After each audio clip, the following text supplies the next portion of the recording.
धृतराष्ट्र जी पहुंचे तो हाथ में सोने की थाली लेकर के कुंती मैया आ गई। कुंती मैया ने कहा कि तुम में से जिसने भी समस्त कौरवों को मारा है वो मेरे सामने आ जाए। अब तो सब चक्कर में पड़े हैं।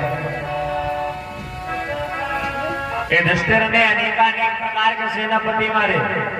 इस महाभारत में प्रत्येक व्यक्ति का एक एक प्रण था। युधिष्ठिर का प्रण था कि जितने भी सेनापति इधर उधर भाले वाले देख रहे हैं सबको मैं मार दूंगा। भीम का क्या प्रण था कि इन कौरव के जो 100 भाई हैं 100 के 100 मार देंगे, एक भी नहीं छोड़ेंगे। और जो दो छोटे भाई हैं नकुल और सहदेव, इनकी प्रतिज्ञा थी कि ये शकुनी मामा का रक्त हमेशा के लिए निचोड़ करके ही मानेंगे। लेकिन इन सबके मध्य अर्जुन की पता क्या प्रतिज्ञा थी? अर्जुन ने क्या प्रतिज्ञा ली थी? श्री द्रोण भीष्म और नीच कर्ण और तुम दुर्योधन के चेहरे हो और कंठी माला में फिरे हुए तुम भगुला भगत लुटेरे। कहा कि और किसी को हमें मारने से मतलब नहीं है, लेकिन कर्ण द्रोण भीष्म पितामह इन सबको तो हम ही मारेंगे। सबने आज अपनी अपनी प्रतिज्ञा की। कुंती ने कहा कि हे कृष्ण, जिसने भी सभी कौरवों को मारा है वो मेरे सामने आया। कुंती मैया ने कहा अरे कुंती कहाई और सुनो हरि भारत, तुम भारत रण कियो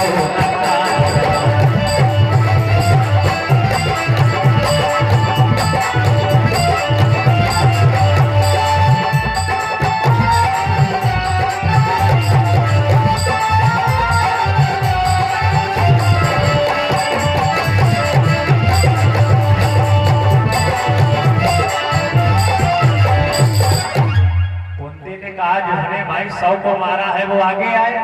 अब जब एक को आगे नहीं आ रहे तो कुंती मैया ने कहा इतना बड़ा महाभारत का युद्ध तुमने करा डाला, ये तो अकारण ही चला गया।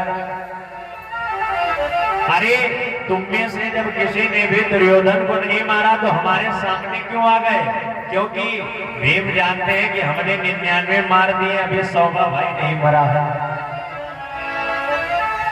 कुंती मैया ने कहा कुशल गयो दुर्योधन धामा, तो सेना मारे के कामा। अरे इतने लोगों को मारने का क्या मतलब जब मैं राजे नहीं मार पाए।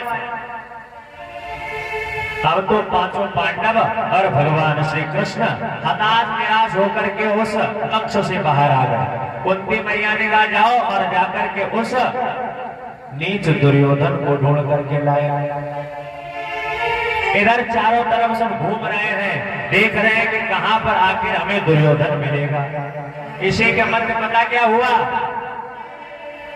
अरे गुजरे वन की तरफ से दशरथ भिखारी जा, देवसेन के प्रति उन्हें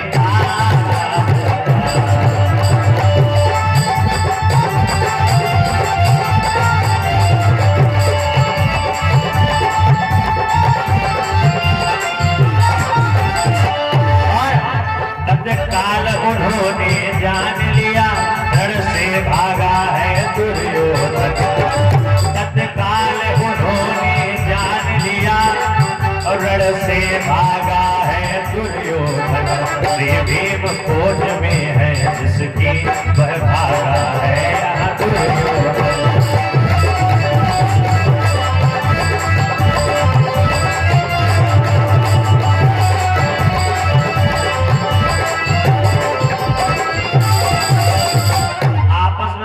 विचार कर रहे हैं कि दुर्योधन कहाँ है। तो उधर से क्या हुआ, पानी पीने वाले 4-5 लोग निकले और उन्हें भीमसेन के प्रति बड़ा प्यार था। भीमसेन ने कहा कि तुमने किसी राजा को देखा? तो त्रिषित जो व्यक्ति थे उन्होंने भीमसेन से कहा कि हमें ऐसा लगता है कि अभी हमने किसी राजा को जाते हुए देखा है। एक सागर की तरफ, और हमें लगता है हो न हो ये वही दुर्योधन है, क्योंकि विधिवत प्रकार से उसके हाथ में गदा है, विधिवत प्रकार से वो मुकुट बांधे हुए है और वो लंबा चौड़ा शरीर है। मुझे तो लगता है कि ये साक्षात दुर्योधन ही है। आप सभी लोग इसी रास्ते से आकर के जाएं। जैसे ही आगे जाकर के देखा तो एक सागर का जो जल है वो बिल्कुल बर्फ बन चुका है। भगवान जान गए कि यहीं पर दुर्योधन है। कृष्ण देव तब आप बखानत और जल मंथन नृपति को जान। नारायण जानते हैं कि ये जो जल मंथने की क्रिया है ये दुर्योधन के अलावा पांडवों में और कुरुक्षेत्र में जितने भी योद्धा किसी को नहीं पता, केवल दुर्योधन ही है जिसे ये जल मंथन की क्रिया पता है। भगवान जान गए कि ये जो द्वैपायन नाम का ये जो सरोवर है और ये जो बर्फ की तरह जमा हुआ है, समझ लियो इसी के अंदर आज दुर्योधन छिपा हुआ बैठा है। भीमसेन को जैसे पता चला और भीमसेन ने तुरंत ही एक ललकार लगाई। अब देखो क्षत्रिय की ललकार कैसी। आज भीमसेन ने जैसे ही आवाज लगाई और निकरो नृप और बूढ़ो के हिंगारा, निकरो नृप और बूढ़ो के हिंगारा, कुरुवंशी आवत होला।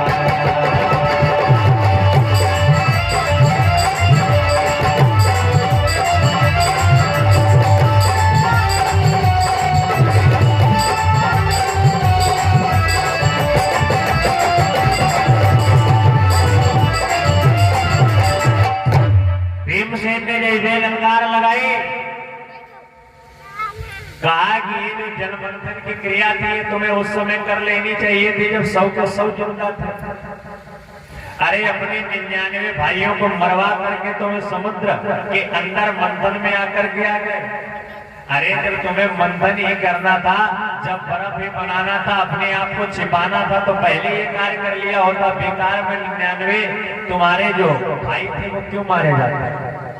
और हमने तो कहा नहीं था कि आप युद्ध करिए।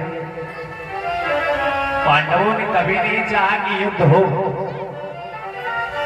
पांडवों ने क्या किया? पांडवों ने साक्षात नारायण को शांति दूत बना करके भेजा। भेजा कि नहीं? आप सभी लोगों ने कथा सुनी। सोच ले, जिसका कार्य करने के लिए नारायण जाए और फिर भी अगर वो कार्य ना बने तो बताओ वो कार्य कभी बन पाएगा? अगर तुम्हारा कार्य साक्षात नारायण कर रहे हो और फिर भी अगर वो तुम्हारा कार्य नहीं बन पा रहा तो समझ लो फिर तुम्हारा बनने वाला भी नहीं। भीमसेन ने तुरंत ही दूसरी ललकार लगाई। भीमसेन ने ललकार पता क्या लगाई? अरे तूने ही यज्ञारंभ किया और तू ही पीछे हटता है। हम कभी नहीं चाहते थे कि युद्ध हो।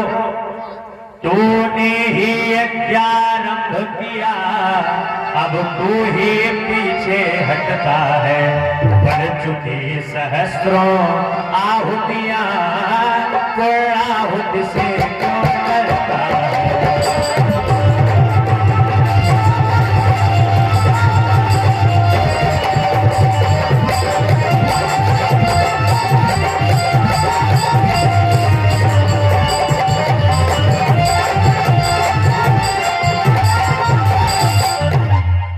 जैसे अगली ललकार लगाई, बोली ये छोटे छोटे तुम्हारे 99 भाइयों की छोटी छोटी आहुतियां पड़ चुकी हैं। अब समय आ गया है पूर्णाहुति का, और पूर्णाहुति में तुम्हारी बलि तो अवश्य चढ़ेगी। अच्छा, जैसे ललकार लगाई, देखिए अगर सामने वाला कोई योद्धा है और अगर तुम्हारी ललकार से वो शांत है तो समझ लो ये योद्धा नहीं है। योद्धा वही होता है जो केवल एक बार की ललकार में तलवार लेकर के आ जाए, वही योद्धा। आज बार बार उस मंथन के अंदर लक्ष्मी जी जो है वो दुर्योधन का हाथ पकड़ रही हैं, बोलती हैं केवल तू आज भर रुक जा, आज रात्रि तो यहाँ व्यतीत कर ले, अगले दिन तेरी पूरी सेना, तेरे 100 भाई और साथ ही साथ जितने भी कुरुक्षेत्र में हानि हुई है सब दे दूं।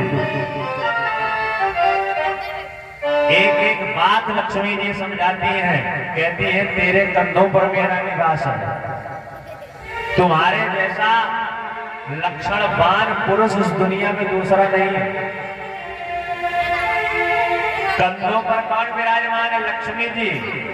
आगे चल करके आप कथा सुनेंगे, जब युधिष्ठिर जी अश्वमेध यज्ञ करते हैं तब क्या होता है, प्रत्येक लोगों को एक ना एक कार्य सौंप दिया जाता है। अभी आपको केवल समझाने के लिए बता रहे हैं, कथा आपको एक दिन बताई जाएगी पूरी। तो किसी ने कहा कि भाई कोई आएगा तो हम उसको हाथ पैर धुलवा देंगे, किसी ने कहा कि हम पत्थर रख देंगे, किसी ने कहा हम भोजन करवाएंगे, किसी ने कहा ये कर लेंगे, किसी ने कहा वो कर लेंगे। बोले दुर्योधन क्या करेगा? बोले दुर्योधन हमारा राजा है, दुर्योधन खजांची बनेगा, जितने भी लोग आए सबको ऊपर से लेके नीचे तक सोना चांदी पहना दिया। दुर्योधन के मन में विचार आया, अश्वमेध यज्ञ हो रहा है किसका? युधिष्ठिर का। हम लोगों को ज्यादा से ज्यादा देंगे, धन जब सब खत्म हो जाएगा तो युधिष्ठिर की बेइज्जती हो जाएगी। लेकिन उसे ये पता ही नहीं कि वो जितना दान करेगा उतना ही बढ़ेगा, उसके तो कंधों पर लक्ष्मी थी। और दुर्योधन ने वही किया, दुर्योधन सब लुटाता रहा, लेकिन जितने लुटाता गया उतना बढ़ता गया। दुर्योधन कोई साधारण व्यक्ति नहीं, वो तो मामा के चक्कर में पड़ करके थोड़ा बिगड़ गया। दुनिया में कुछ ऐसे रिश्ते होते हैं जो चाहे अपने बच्चों को बना दे, चाहे अपने बच्चों को बिगाड़ दे। पहला रिश्ता चाचा और भतीजे का, समझे? चाचा और भतीजे की जोड़ी जो है सबसे खतरनाक, और दूसरी जोड़ी मामा भांजे, समझे? अगर मामला सही रहा तब तो वो दोनों आगे जाएंगे, वरना मामा भांजा और भांजा मामा को लेकर के डूब जाता है। आपने देखा होगा, अगर बालक अपने पिता को कोई बात ना बता पाए लेकिन अपने मामा को, अपने चाचा को बात अवश्य बता देता है। बताता है कि नहीं? सबके मामा होंगे, सबके चाचा होंगे, यहाँ पर कोई किसी का मामा, कोई किसी का भतीजा, कोई किसी का भांजा। लक्ष्मी जी कहती हैं कि हे दुर्योधन, तू केवल आज रात रुक जा, अगले दिन तेरा सब कुछ दोगुना करके दे दिया जाएगा। लेकिन आज दुर्योधन रुकने वाला नहीं है, क्योंकि महाभारत में पता क्या लिखा है? ललकार शत्रु की सुनकर जो लड़ने के लिए न आता है।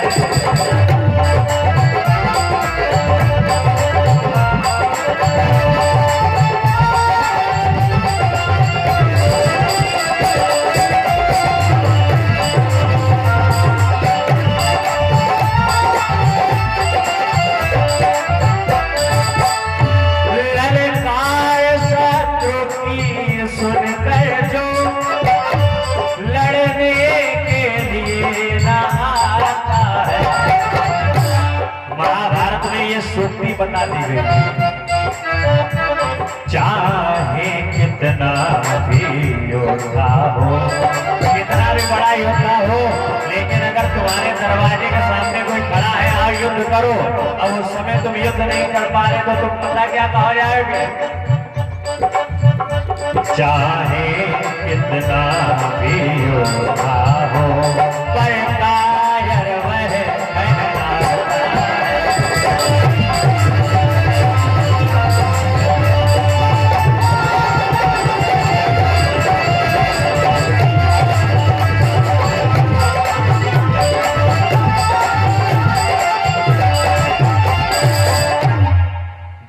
ललकार लगाई। और दुर्योधन भाई क्या है? क्षत्रिय है। दुर्योधन में किसी प्रकार की कोई कमी थोड़ी है, वो तो अब कुछ बचा नहीं, इसीलिए आराम से दुबक करके बैठा है। अनेकानेक प्रकार की जब ललकार लगाई, और ललकार लगाने के बाद भी जब नहीं दुर्योधन ने सुना, तो आज भीमसेन ने कहा कि हे दुर्योधन, मैं तुझे अंतिम ललकार लगाता हूं। आज भीमसेन ने अपनी गदा उठाई और पता क्या कहा, अरे मरी हो गदा और फाट जल जई है, केश पकड़ बाहर नहीं।